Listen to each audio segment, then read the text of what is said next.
up, guys? I'm here with another evicted housemate, and this time it's Ozo. I know you have so many questions. Let's find out from him.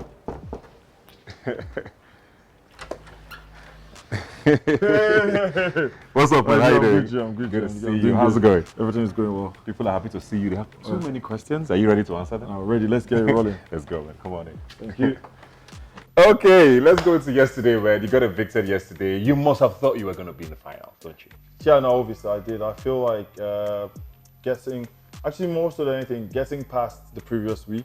Because I remember when I was standing and it was just Kid Y and I left, a couple of the housemates felt that that was me done at that point. And having scaled that point, feeling like this week, I still felt exactly the same way I felt. Because like feeling doesn't feel old, like being up for eviction. And I just said at the back of my head, okay, there's a possibility that I would get to the final five. Let's talk about Dorothy. It was one of the very first friendships you formed in the house. Very first. It confused a lot of us at some point. We weren't sure if it was more than just a friendship or if there was a triangle. Yeah.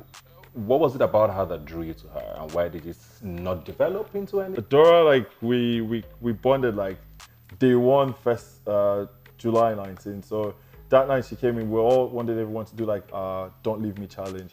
So Dora came to do hers, and it had to end with like tissue paper. So before she could say it, I now said tissue paper. She now ran behind and looked at me and told me, lose my number. So she did that stuff, and I was looking at her, I was like, oh, this girl, like, she just met me now and she's already giving like all this she's a lively person, Dora. And I think at that point, me and I hits it like from there. You complained to her a lot, or you went to her a lot with your situationship issues. Do you think that put her in a very sort of awkward space? Because it affected her relationship with Nengi for quite a while, because she probably saw Nengi from your eyes, and it was from the eyes of probably the complaints, you know, and of course there was also the side chick talk. Do you think that made her sort of put her in a sort of awkward or bad space in the house? No, I think even when it got to the point where me and her like were really comfortable talking about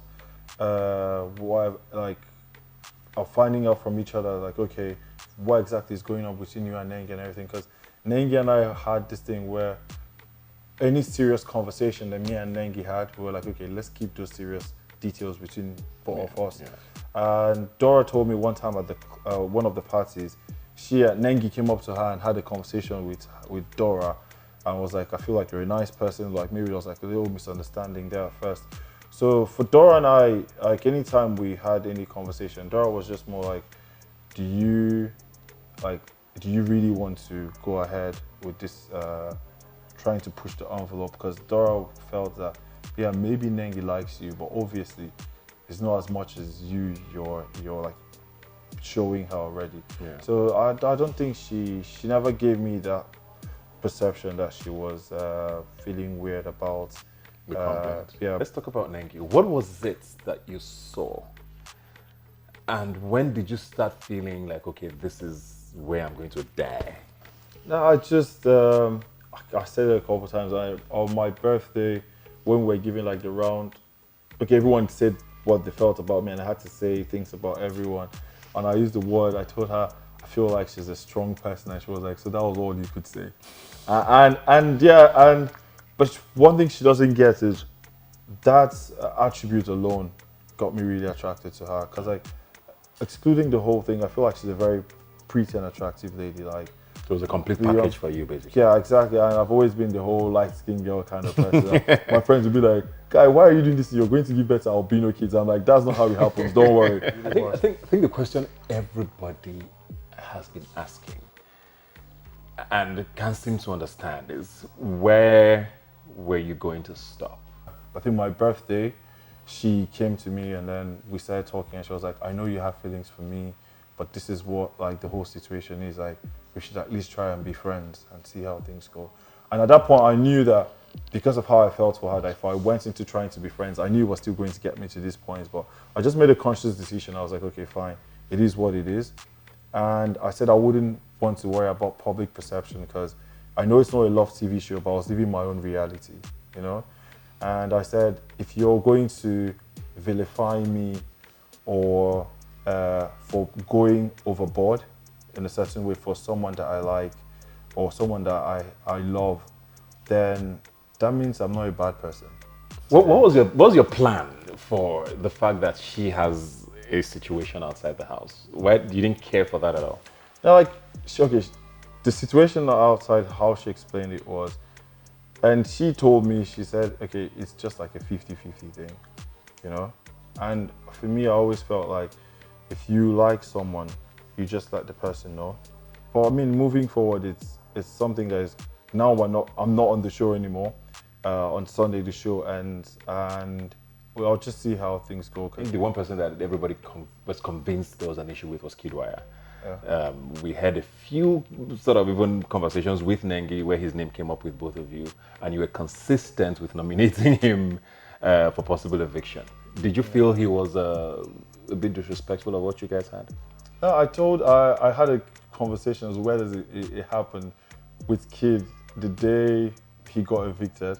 And I remember I had an honest conversation. I told him that his carefree personality is something, like the way he was extremely carefree was something that I just didn't gel with personally. And the day I got my second strike, Kid quickly pulled me to the room and was like, listen, Nengi likes you.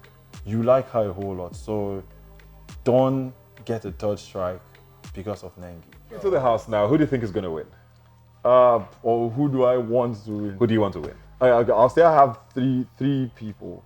Like how I see the top three looking. Yeah. I'd see Nengi, Dorothy, Lekon. All right, let's talk about your other house now. You talked a bit about your sports dreams and all of that. I mean, people come on Big Brother to become celebrities, to do entertainment stuff. Are we going to be seeing you on screen? Are you going straight into your sort of sports development work? What's the plan? For me, like, first plan would be the whole sports administration development thing. And if there's anything else, if I'm making any decisions on the entertainment side, then it will be based on whatever I think would help still propel me to where I want to go to. Issa Hayatu was acting FIFA president, like when Sepp Blatter had like some issues.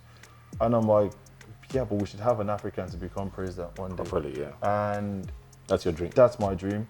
And I want to work in CAF and propel myself to be able to work in FIFA one day. So when Abba writes my life story, I could be able to say that I became FIFA president one day. Okay. Second thing would be, I had like a clothing brand before I started to continue with my friend Ben, and we had the whole do-rag thing. And shorts. Yeah. Oh no! I'm not saying like no. The short shorts, the extreme short shorts have always been my thing. So yeah, I think that one I'll leave. In fact, that should be the name of the clothing brand: Durags and Shorts. Durag and short shorts. That would be a bad line for sure. So my life would be sports administration and the clothing brand. And the clothing brand. Yes. Looking forward to all the great things you'll be doing, man. Congratulations! Great run you had. Extremely famous. Thank you. Everybody wants to meet you, I'm sure, and they can't wait to ask you all the questions they want to ask. But thanks for joining us today, and all the best with everything. Thank you very much. Thank you. Also in the building. Thank you.